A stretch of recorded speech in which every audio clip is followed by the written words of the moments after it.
નમસ્કાર વિદ્યાર્થી મિત્રો, આજના ઓનલાઈન શિક્ષણમાં હું વિનોદ હડિયા આપ સર્વેનું હાર્દિક સ્વાગત કરું છું. આજે ધોરણ 8 સામાજિક વિજ્ઞાન વિષયમાં પુનરાવર્તન પાઠ 1 એમાં જે મુદ્દા આપણી નજર સમક્ષ છે તેનું આપણે પુનરાવર્તન કરી લઈએ અને ફરીથી બધું થોડુંક સમજી લઈએ. સૌપ્રથમ પહેલો મુદ્દો છે ભારતમાં સમવેપાર પ્રણાલી. ભારતમાં સમવેપાર પ્રણાલી એટલે કે ભારત એ પ્રાચીન કાળથી વેપારનું એક મોટું કેન્દ્ર છે અને ભારતમાં જે વસ્તુઓનું ઉત્પાદન કે નિર્યાત થતો હતો તે બીજા દેશોમાં ક્યાંય એવું હતું નહીં. એટલે ભારતમાં સુતરાઉ કાપડ, ઊન, રૂ, મરી મસાલા, તેજાના, લવિંગ એની વિદેશમાં ખૂબ જ માંગ રહેતી હતી.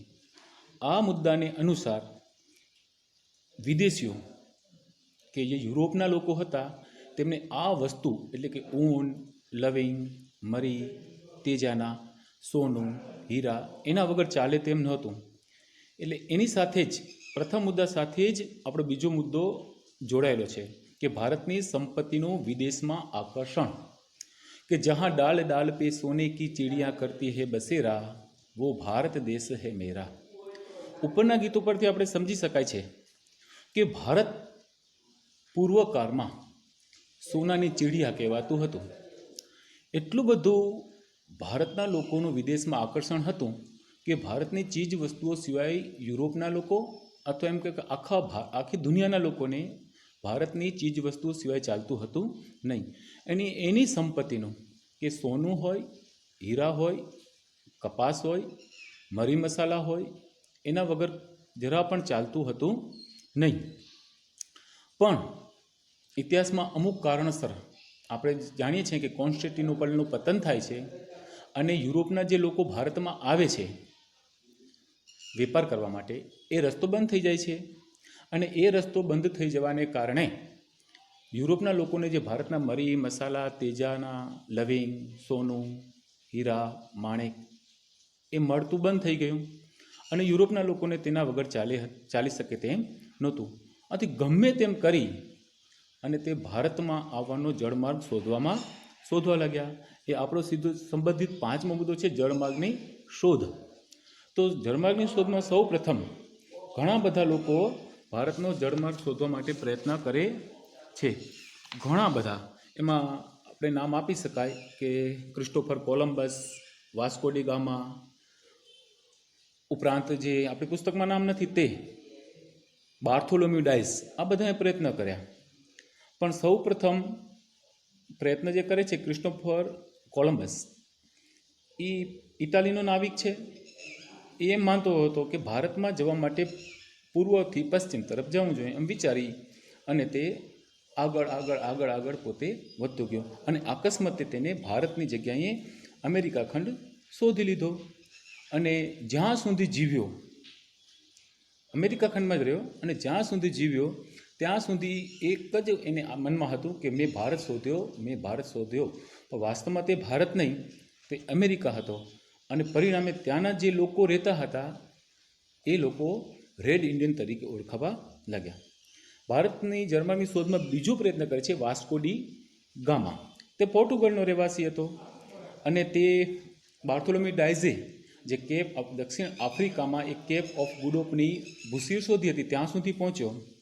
પછી ભારતનો એક નાવિક, આમાં આપેલું છે આપણા મોરબીના રામજી માલમ નામના વ્યક્તિની મદદથી તે આફ્રિકાથી ભારત આવવા સુધીનો જળમાર્ગ શોધે છે અને તે સફળ થાય છે. એ વખતે ભારતમાં કાલિકટમાં ઝામોરિન નામનો રાજા હતો અને એ રાજા પાસેથી વેપારની પરવાનગીની એને છૂટ લીધી અને એ રીતે વાસ્કો ડી ગામાના માધ્યમથી ભારતમાં યુરોપિયન પ્રજાનો વેપારનો માર્ગ શરૂ થયો. આ પોર્ટુગીઝ લોકો હતા. એને પછી પોતાની કાલિકટમાં કોઠી બનાવી, કોઠીના રક્ષણ માટે સ્વતંત્ર પોતાના સૈનિકો પણ ગોઠવ્યા અને ધીમે ધીમે એને પોર્ટુગીઝો લોકો મેંગલોર, કોચી, કંડલા, દીવ, ગોવા અને મુંબઈ બેટ, કંડલા નહીં પણ લંકા, એના નિયંત્રણમાં આવી ગયા. હવે પોર્ટુગીઝોને ભારત તરફ વેપાર ભારતમાં આવ્યા અને પોતે વેપાર કરવા લાગ્યા. આ જોઈ અને બીજા લોકો પણ, બીજી પ્રજા યુરોપની કે ડચ, અંગ્રેજો, ફ્રેન્ચો, તેમને પણ ભારતમાં આવવાની ઈચ્છા થઈ, વેપાર કરવાની ઈચ્છા થઈ અને પોતે સમૃદ્ધ બનવાની ઈચ્છા થઈ. પરિણામે અંગ્રેજો પણ ભારતમાં આવ્યા, ડચો પણ આવ્યા અને ફ્રેન્ચો પણ આવ્યા. હવે આ બધી પ્રજા ભારતમાં આવી અને તે વચ્ચે સંઘર્ષ થયો. ભારત ઉપર પ્રભુત્વ, આધિપત્ય જમાવવા માટે સંઘર્ષ થયો. એમાં પ્લાસીનું પણ યુદ્ધ થઈ ગયું 1757માં અને 1764માં બક્સરનું યુદ્ધ થયું. સૌપ્રથમ આપણે થોડું પ્લાસીના યુદ્ધ વિશે જાણીએ કે પ્લાસીનું યુદ્ધ એ સિરાજ ઉદ્દૌલા અને બંગાળના નવાબ વચ્ચે થયું હતું. ત્યારબાદ આપણે જોઈએ કે બક્સરની લડાઈ થઈ. પ્લાસીના યુદ્ધ પછી મીરજાફર બંગાળનો નવાબ બન્યો અને પોતાની કંપનીની ઈચ્છા બધી સંતોષી. પરંતુ કંપનીને એવો એક માણસ જોઈતો હતો કે તે પોતાનું બધું ઈચ્છિત કામ કરે. પણ આ બાબતમાં થોડું મીરજાફર નબળો સાબિત થાય છે અંગ્રેજોની બાબતમાં અને તેને કંપનીનો વિરોધ કર્યો અને પરિણામે અંગ્રેજો મીર કાસિમને યેન કેન પ્રકારે પરેશાન કરવા લાગ્યા અને 1764માં બક્સરની લડાઈ થઈ અને મીરજાફરને પાછો નવાબ બનાવી દે છે.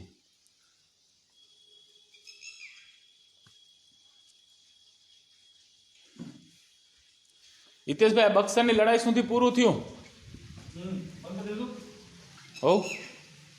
હવે બીજો ફોટો લઈને ને બીજો ફોટો સેવ કરી નાખ્યો ના, સેવ નથી કર્યો, હજી બંધ જ કર્યું છે ખાલી.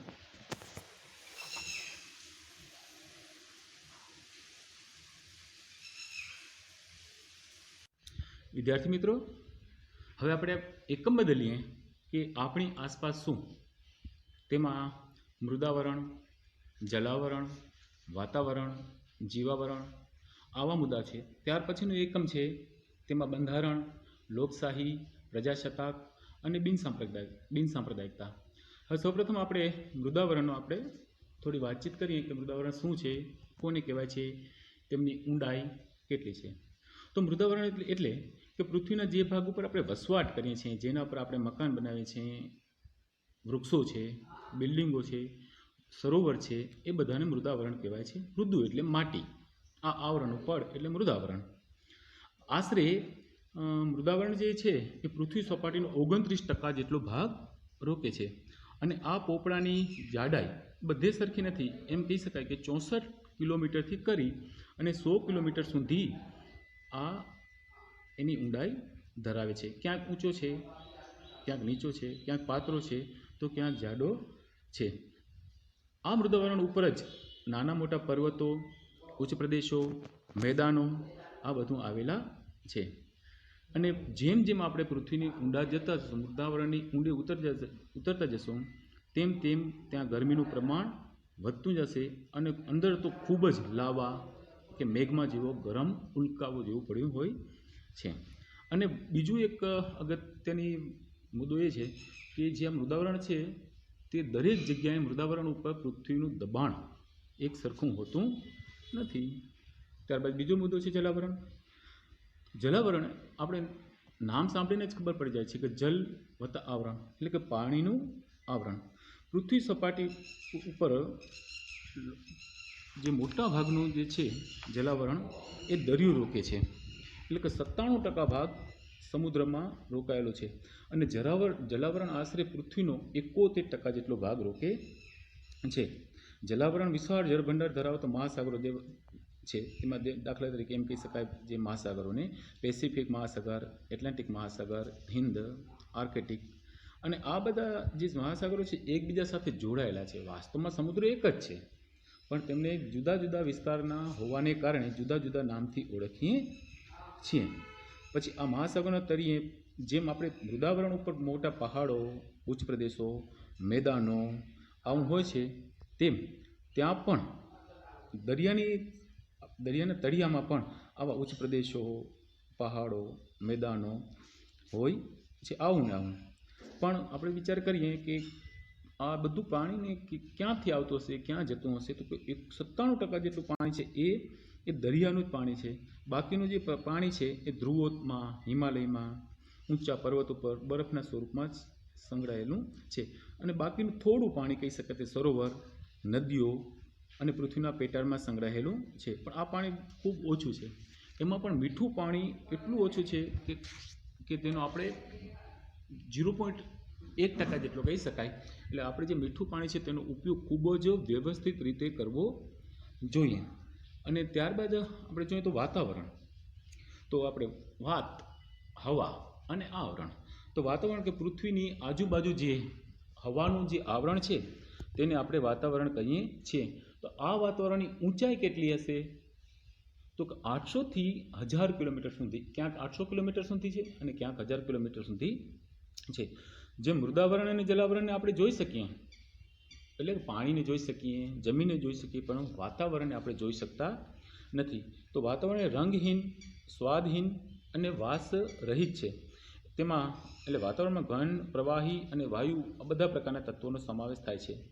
તેમાં આશરે 78% જેટલો ભાગ નાઇટ્રોજન, 21% જેટલો ઓક્સિજન અને બાકી અન્ય 1% જેમાં કાર્બન, હિલિયમ, નીલિયમ, ક્રિપ્ટોન, ઓઝોન બધા વાયુનો સમાવેશ થઈ જાય છે. અને ઓઝોન વાયુ તો ખૂબ જ ઓછા પ્રમાણમાં છે. ઓઝોન વાયુ આપણે ખૂબ ઉપયોગી વાયુ છે. જે સૂર્યમાંથી જે ખૂબ જ અત્યંત તેજસ્વી જે પારજાંબલી કિરણો આવે છે એ કિરણોથી આપણે બચાવે છે અને આપણે થોડી ઠંડક આપે છે. હવામાં રજકણ આપણે ઘણી ફેર અત્યારના ચોમાસાની ઋતુ છે અને જ્યારે સૂર્ય ઉદય થાય અને જો વરસાદ આવતો હોય તો મસ્ત મજાનું એક મેઘ ધનુષ્ય દેખાય છે. તો આનું કારણ કે હવામાં જે પાણીના જે બિંદુઓ, ટપકાઓ રહેલા છે તે છે. અને આપણે ઘણી ફેર એવું પણ લાગે કે આપણે રૂમમાં ચાંપ ચાલુ કરીએ તરત જ બલ્બ થાય અને એક સાથે અંજવાસ ફેલાઈ જાય, અને જેવી ચાંપ બંધ કરીએ તો તરત ને તરત અંધારું થઈ જાય. તો પૃથ્વી પર આવું કેમ નથી બનતું? સૂર્ય ઉગે તો એક સાથે અજવાળું થાય અને સૂર્ય આથમે તો એક સાથે અજવાળું થાય, આવું નથી બનતું. તો તેનું કારણ છે કે રજકણોના પ્રકાશનું પરાવર્તન. સૂર્ય જ્યારે ઉગવાની, પૃથ્વી પર આવવાની તૈયારી હોય અથવા દેખાવાની તૈયારી હોય એના પહેલાં જ જે વાતાવરણમાં જે રજકણો હોય છે તેના પરાવર્તનને કારણે આપણે ધીમો પ્રકાશ દેખાવાની શરૂઆત થાય છે અને પ્રકાશનું પ્રમાણ વધતું જાય છે. તો આમ એક સાથે અંધારું કે એક સાથે અજવાળું નથી થતું, એ પણ આપણે વાતાવરણને આભારી છે. સાથે સાથે આપણે હું બોલું છું અને તમે સાંભળો છો, તમે બોલો છો અને હું સાંભળું છું, એટલે મારી અને તમારી વચ્ચે જે અવાજનું માધ્યમ છે તે પણ વાતાવરણ છે. એટલે કે અવાજ સાંભળવા માટે પણ તે ખૂબ ઉપયોગી છે. વિદ્યાર્થી મિત્રો, ત્યારબાદનો બીજો એક મુદ્દો છે બંધારણ.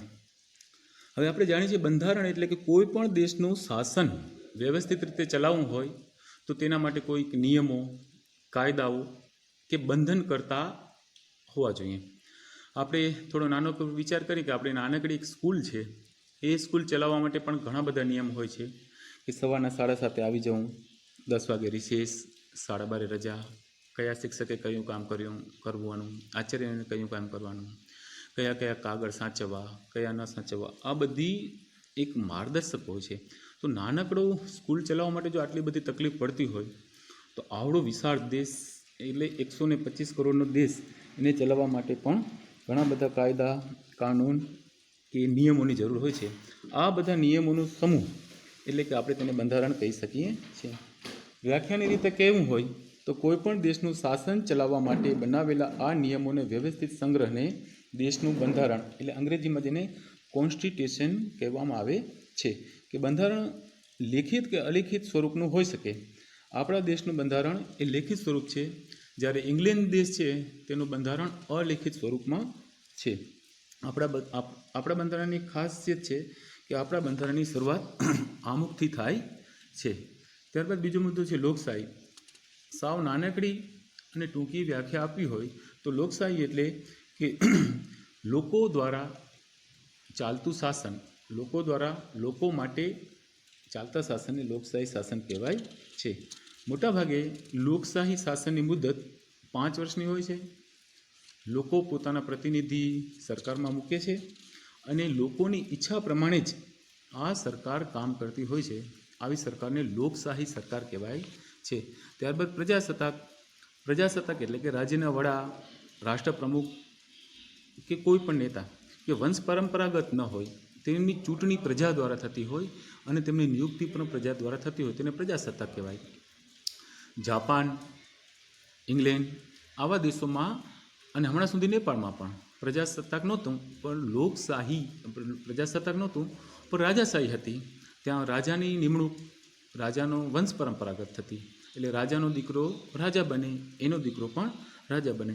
જ્યારે ભારત જેવા દેશોમાં પ્રજાસત્તાક છે, એટલે કે પ્રજા પોતાના પ્રતિનિધિને ચૂંટે છે અને આગળ સરકાર ચલાવવા માટે મૂકે છે. આ જે વ્યવસ્થા છે તેને પ્રજાસત્તાક વ્યવસ્થા કહેવાય છે. ત્યારબાદ એક મુદ્દો છે છેલ્લો કે બિનસાંપ્રદાયિકતા. બિનસાંપ્રદાયિકતા એટલે કે ભારત દેશ કોઈ સંપ્રદાય સાથે વળેલો નથી. ભારત દેશનો કોઈ સંપ્રદાય આપણે કહી શકાય કે ભારત દેશને કોઈ સંપ્રદાય પ્રત્યે પૂર્વગ્રહ નથી એમ કે દરેક સંપ્રદાય ભારત માટે સમાન છે. હિન્દુ, મુસ્લિમ, શીખ, ઈસાઈ, પારસી, જૈન એ દરેક ભારત માટે સરખા છે. ભારતનો કોઈ રાજ્ય ધર્મ નથી, એટલે કે બિનસાંપ્રદાયિક છે. દરેક ધર્મના લોકોને પોતાનો ધર્મ પાળવાની પણ છૂટ છે, પોતાના ધર્મનો પ્રચાર કરવાની પણ છૂટ છે અને કોઈ ધર્મના લોકો બીજા ધર્મના લોકો ઉપર કોઈ પણ પ્રકારનું દબાણ લાવી અને પોતાનો ધર્મ પાળવા મજબૂર કરી શકતા નથી. આ કહેવાય છે બિનસાંપ્રદાયિકતા. તો વિદ્યાર્થી મિત્રો, આજે આપણે પુનરાવર્તનમાં પાઠ 1, 2, 3 અને 4 કર્યા અનુક્રમે. તો પહેલો જે પાઠ હતો તો એ પાઠનું નામ ફરીથી આપણે જોઈએ તો કહી શકીએ કે ભારતમાં યુરોપીય પ્રજાનું આગમન. બીજો પાઠ છે આપણી આસપાસ શું, અને ત્રીજો પાઠ હતો કે ભારતનું બંધારણ. અહીં આપણે આ ત્રણેય પાઠના ઉપર થોડા મુદ્દા જોયા. આશા છે કે તમે આને સારી રીતે સમજી શક્યા હશો.